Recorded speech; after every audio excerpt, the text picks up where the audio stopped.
اعوذ باللہ من الشیطان اللعین الرجیم بسم اللہ الرحمن الرحیم۔ ماہ مبارک رمضان کی 10ویں دن کی دعا۔ بسم اللہ الرحمن الرحیم۔ اللہم اجعلنی فیہ من المتوکلین علیک واجعلنی فیہ من الفائزین لدیک واجعلنی فیہ من المقربین الیک بِإِحْسَانِكَ یا غایت الطالبین۔ خدایا آج کے دن مجھے اپنے اوپر اعتماد کرنے والوں میں سے قرار دے، اپنی بارگاہ میں کامیاب ہو جانے والوں میں سے قرار دے، اور اپنی درگاہ میں قربت حاصل کرنے والوں میں سے قرار دے، اپنے احسان کے وسیلے سے اے طلب کرنے والوں کی آخری امید۔ ماہ مبارک رمضان کے 10ویں دن کا ثواب پیغمبر اکرم حضرت محمد مصطفیٰ صلی اللہ علیہ وآلہ وسلم نے یہ بیان فرمایا کہ پروردگار عالم 10ویں دن تمہاری 70,000 حاجتوں کو پورا کرے گا۔ تمہارے لیے سورج، چاند، ستارے اور پرندے، جانور، درندے اور ہر پتھر، مٹی، خاک، یہاں تک کہ زمین کی ہر خشک و تر استغفار کرے گا، حتیٰ سمندر کی مچھلیاں اور بحری مخلوقات، سمندری مخلوقات بھی تمہارے لیے استغفار کریں گی، اور درخت پر موجود پتے تمہارے لیے استغفار کریں گے۔ ماہ مبارک رمضان کی 10ویں تاریخ مادر امت حضرت خدیجہ سلام اللہ علیہا کے وفات کی تاریخ ہے۔ اس حوالے سے بھی تمام مومنین کی خدمت میں تعزیت اور تسلیت پیش کرتے ہیں۔ سب سے پہلا جملہ اللہم اجعلنی من المتوکلین علیک، پروردگار ہمیں اپنے اوپر توکل اور بھروسہ کرنے والوں میں سے قرار دے۔ توکل اور بھروسہ، اس کے معنی کیا ہیں؟ توکل وکالت سے ہے۔ وکالت کے معنی اور مفہوم سے ہم بہتر آشنا ہیں کہ وکالت کہاں ہوتی ہے۔ عام طور سے ہمارے یہاں کورٹ اور کچہری سے یہ اصطلاح مرتبط ہے اور کورٹ اور کچہری کے حوالے سے جانی جاتی ہے، اگرچہ وکالت عام ہے۔ کسی بھی کام کے لیے کسی بھی کام کو ہم کسی کے سپرد کرتے ہیں تو وہ گویا ایک طریقے کی وکالت ہوتی ہے، لیکن کورٹ اور کچہری کے معاملے میں یہ اصطلاح زیادہ عام ہے، لیکن یعنی وہاں پر معنی کو سمجھنا ہمارے لیے بہتر ہے کہ بہت سارے امور ہیں کہ جس کو ہم خود انجام دے سکتے ہیں، وہاں پر ضرورت نہیں ہوتی کہ ہم کوئی اپنا وکیل بنائیں، کہ خود جا کر اپنا کام انجام دے لیتے ہیں۔ لیکن خاص کر جو قانونی چارہ جوئیاں ہیں اور قانونی داؤں پیچ ہیں، ان سے ہم آشنا نہیں ہوتے، تو اس لیے جب کورٹ میں کوئی مسئلہ پھنستا ہے، کوئی قانونی مسئلہ پھنستا ہے، تو ہم اس کے لیے ایک وکیل ہائر کرتے ہیں۔ ایک وکیل جو ہے وہ اس کو اپنا نمائندہ بناتے ہیں تاکہ وہ ہمارے مسئلے کو، ہمارے قانونی مسئلے کو حل کر سکے۔ تو توکل یعنی وکالت دینا۔ اب جب ہم کسی کو اپنا وکیل بناتے ہیں، خاص طور سے کورٹ اور کچہری میں، تو اپنے مسئلے کو ہم سمجھتے ہیں، اپنے مسئلے کے اہمیت کو سمجھتے ہوئے دیکھتے ہیں کہ جو انسان ہمارے اس مسئلے کو بہتر انداز میں حل کر سکتا ہو یا اس کے بارے میں بہتر جانکاری رکھتا ہو، اس کے حوالے یہ مسئلہ کیا جائے۔ لہٰذا جب ہم پروردگار عالم کے اوپر توکل کی بات کرتے ہیں تو ہمیں یہ چیز مد نظر رکھنا ہوگا کہ اگر ہم خدا کے اوپر توکل کر رہے ہیں تو یہ توکل کیا معنی رکھتا ہے یا کیسا ہونا چاہیے۔ کہ جیسے ہم قانونی چارہ جوئی کے لیے ایک وکیل بناتے ہیں تو پھر اپنے اس قانونی مشکل سے کسی حد تک جو ہے وہ پرسکون ہو جاتے ہیں کہ اب وہ مسئلہ حل کر لے گا، وہ جانکار ہے، وہ سب کچھ جانتا ہے۔ اسی طریقے سے جب ہم خدا کے اوپر بھروسہ کرتے ہیں تو اپنے زندگی کے بہت سارے امور سے ہمیں جو ہے وہ بے فکر ہو جانا چاہیے کہ یہ ساری بات جو ہے وہ خدا کے ہاتھ میں ہے۔ کیوں بے فکر ہو جانا چاہیے؟ اس لیے کہ وہ خدا کے جس کے اوپر ہم نے بھروسہ کیا ہے اور جس کو ہم نے اپنے امور کی وکالت کو سونپا ہے، وہ ایسی ذات ہے کہ سورہ آل عمران کی 154 نمبر کی آیت، ان الامر کلہ للہ، تمام دنیا کے جو مسائل ہیں وہ سب اللہ کے ہاتھ میں ہے۔ تمام پوری دنیا جو ہے وہ اللہ کے ہاتھ میں ہے، لہٰذا جس کے پاس سب کچھ ہے وہ بہتر طریقے سے ہماری دنیاوی مسائل کو حل کر سکتا ہے۔ وَعِنْدَهُ مَفَاتِحُ الْغَيْبِ لَا يَعْلَمُهَا إِلَّا هُوَ، اللہ کے پاس غیب کی چابیاں ہیں اور غیب کو اللہ کے سوا کوئی بھی نہیں جانتا۔ ہمارے سامنے جو مشکل ہوتی ہے وہ مادی ہوتی ہے، ہماری نظروں کے سامنے ہوتی ہے، ہماری دنیا میں بالکل یعنی محسوس چیزیں ہوتی ہیں۔ اللہ نہ صرف ان محسوسات کا عالم ہے بلکہ ان چیزوں کا بھی عالم ہے کہ جو پس پردہ ہیں، یعنی مثلا جن مشکلات میں ہم گرفتار ہوتے ہیں اگر ہم کو اندازہ نہیں ہے کہ وہ کیا ہیں تو ہم کو نہیں پتہ ہے، لیکن پروردگار عالم جو غیب کو جانتا ہے وہ بہتر طریقے سے اس کو درک کرتا ہے۔ اس کے بعد اس پروردگار عالم کے پاس جو قدرت ہے وہ کتنی عظیم ہے۔ سورہ مبارکہ بقرہ کی 117 نمبر کی آیت وَإِذَا قَضَىٰ أَمْرًا فَإِنَّمَا يَقُولُ لَهُ كُن فَيَكُونُ، جب اللہ کسی چیز کا ارادہ کرتا ہے تو جیسے ہی کہنے کا ارادہ کرتا ہے کہ کن، ویسے ہی وہ چیز ہو جاتی ہے۔ یعنی پروردگار عالم کا ارادہ کرنا ایک چیز کے وجود میں آنے کا باعث ہوتا ہے۔ جس کی قدرت اتنی عظیم ہو کہ صرف ارادہ باعث ہوتا ہو کہ وہ چیز وجود میں آ جائے تو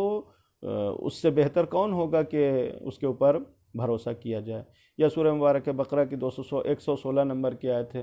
لہو ما فی السماوات والارض کل لہو قانتون، اللہ کے لیے زمین اور آسمان جو کچھ بھی ہے وہ سب اللہ کے تابع اور فرما بردار ہے، اور سب جو ہے وہ اللہ کے سامنے خاضع اور خاکسار ہیں اور اللہ کے اوپر ایمان رکھنے والے ہیں۔ توکل کی اہمیت یہ ہے کہ اگر ہم توکل کرتے ہیں تو سورہ مبارکہ طلاق کی 3 آیت جو تقوی کے حوالے سے وَمَن یتق اللہ یجعل لہ مخرجا، اسی کا آخری جملہ ہے، اسی کے آخر میں یہ جملہ سورہ مبارکہ طلاق کی 3 آیت میں وَمَن یتوکل علی اللہ فہو حسبہ ان اللہ بالغ امرہ، جو بھی اللہ کے اوپر بھروسہ کرتا ہے اللہ اس کے لیے کافی ہے۔ ان اللہ بالغ امرہ، اللہ اپنا کام جو ہے وہ مکمل کرنا جانتا ہے، اللہ بہتر طریقے سے اپنے کام کو مکمل کر سکتا ہے۔ لہٰذا توکل انسان اللہ کے اوپر اس لیے کرتا ہے کہ اللہ کو ہمارے مسائل سے آگاہی ہے، ہمارے مسائل کو بہتر طریقے سے جانتا ہے، اللہ کے پاس قدرت ہے، ہمارے مسائل کو بہتر طریقے سے حل کر سکتا ہے، لہٰذا اس کے اوپر توکل کرتے ہیں۔ فائدہ یہ ہے کہ اللہ ہمارے مسائل کو حل کرنے کے لیے کافی ہے، لہٰذا اگر ہم نے اللہ کے اوپر بھروسہ کیا تو اللہ ہمارا اس کا بہتر انجام ہمارے سامنے ہوگا۔ مولا کائنات فرماتے ہیں من توکل علیہ کفاہ، جو اللہ کے اوپر بھروسہ کرے گا اللہ اس کے لیے کافی ہو جائے گا۔ من سألہ آتاہ، پروردگار سے جو مانگتا ہے پروردگار عالم اس کو عطا کرتا ہے۔ اللہ سے جو قرض طلب کرتا ہے اللہ اس کی حاجت کو پورا کرتا ہے، اللہ کا جو شکر ادا کرتا ہے اللہ اس کو جزا دیتا ہے۔ توکل کہ معنی کیا ہے، کس طریقے سے انداز توکل کا کیا ہونا چاہیے۔ حسن ابن جہم سے روایت ہے کہ امام رضا علیہ السلام سے توکل کے بارے میں پوچھا کہ توکل کیسے ہونا چاہیے اور کیا ہے۔ امام نے فرمایا کہ توکل یہ ہے کہ تم خدا کے اوپر بھروسہ کرو اور خدا کے علاوہ کسی بھی چیز کا خوف تمہارے دل میں نہیں آنا چاہیے۔ یعنی انسان عام طور سے جو اپنے زندگی کے مسائل میں گرفتار ہوتا ہے، ہر چیز کا ڈر ہوتا ہے کہ پتہ نہیں کل کیا ہونے والا ہے، کس چیز کیسا ہوگا ہمارے ساتھ۔ جو کچھ بھی ہونا ہے وہ خدا کرنے والا ہے، اور خدا جو ہے وہ ہم اس کے اوپر بھروسہ کرتے ہیں، وہ ہمارا بہتر کرے گا، اس سے ہم یعنی ہمارے اوپر برا نہیں۔ توکل کو ایمان کی علامت قرار دیا گیا ہے۔ سورہ مبارکہ مائدہ کی 23ویں آیت وَعَلَى اللَّهِ فَتَوَكَّلُوا إِن كُنتُم مُؤْمِنِينَ، اگر تم مومن ہو تو اللہ کے اوپر بھروسہ کرو۔ اسی طریقے سے یہ آیت سورہ آل عمران کے 122 نمبر کی آیت ہے جس میں وَعَلَى اللَّهِ فَلْيَتَوَكَّلِ الْمُؤْمِنُونَ، اللہ کے اوپر صاحبان ایمان بھروسہ کرتے ہیں۔ اور یہ جملہ عَلَى اللَّهِ فَلْيَتَوَكَّلِ الْمُؤْمِنُونَ، یہ جملہ قرآن میں 7 مقامات پر اس کے علاوہ بھی ذکر ہوا ہے کہ مجموعی طور پر یعنی 8-9 مقام پر یہ جملہ اس انداز سے آیا ہے کہ مومنین ہیں کہ جو اللہ کے اوپر بھروسہ کرتے ہیں، یعنی اللہ کے اوپر بھروسہ کرنا ایمان کی علامت ہے۔ اگر انسان کا بھروسہ اللہ کے اوپر نہیں ہے تو گویا ایمان بھی مکمل نہیں ہے۔ دوسری دعا وَجْعَلْنِي فِيهِ مِنَ الْفَائِزِينَ لَدَيْكَ، پروردگار ہمیں اپنے نزدیک کامیاب اور سعادت مند لوگوں میں قرار دے۔ فوز اور کامیابی، فوز سے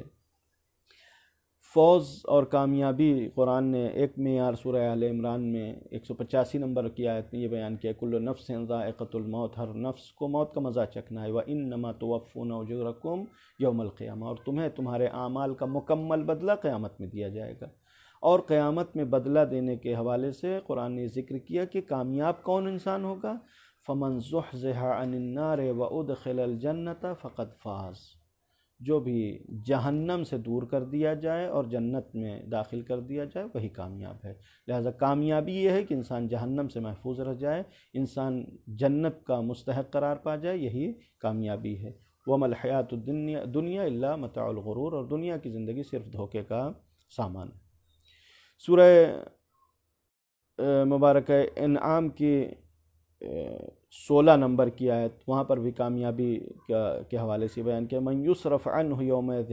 قیامت کے دن کا تذکرہ کیا گیا کہ قیامت کے دن ہر انسان گرفتار ہوگا، ہر انسان پریشانی میں مبتلا ہوگا، اور اگر وہاں کوئی پریشانی سے بچ جاتا ہے، من یصرف عنہ یومئذ، اس دن اگر کسی سے برائی کو صرف نظر کر دیا گیا، برائی کو اس سے روک دیا گیا، تو اس کا مطلب یہ ہے کہ اللہ نے اس کے اوپر رحم کیا ہے، وَذَلِكَ الْفَوْزُ الْمُبِينُ، اور یہی انسان کی سب سے بڑی کامیابی ہے۔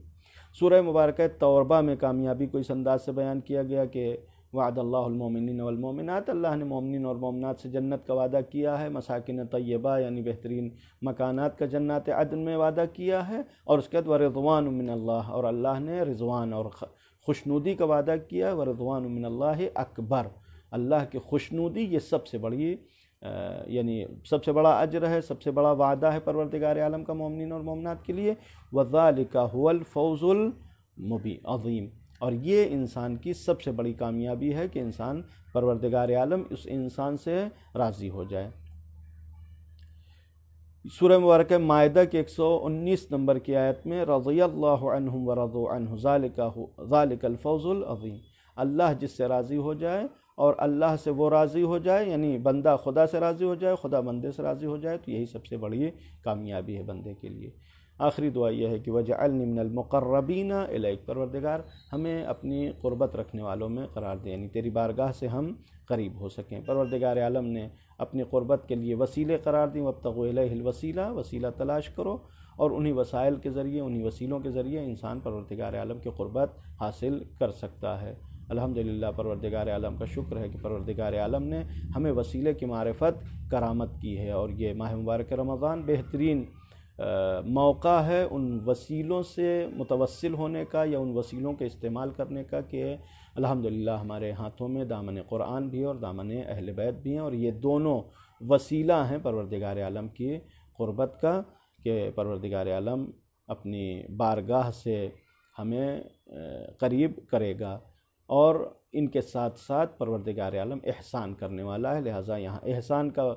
واسطہ دیتے ہیں، بے احسانک یا غایۃ الطالبین، پروردگار ہماری طلب، ہماری مراد یہ ہے کہ ہمیں قربت حاصل ہو جائے، اور تو احسان کرنے والا ہے، لہٰذا تیرے احسان کے بھروسے ہم تیری بارگاہ میں اپنی درخواست پیش کرتے ہیں کہ پروردگار ہمیں اپنی بارگاہ کا قرب عنایت فرما، بحق محمد و اہل بیتہ الطیبین الطاہرین۔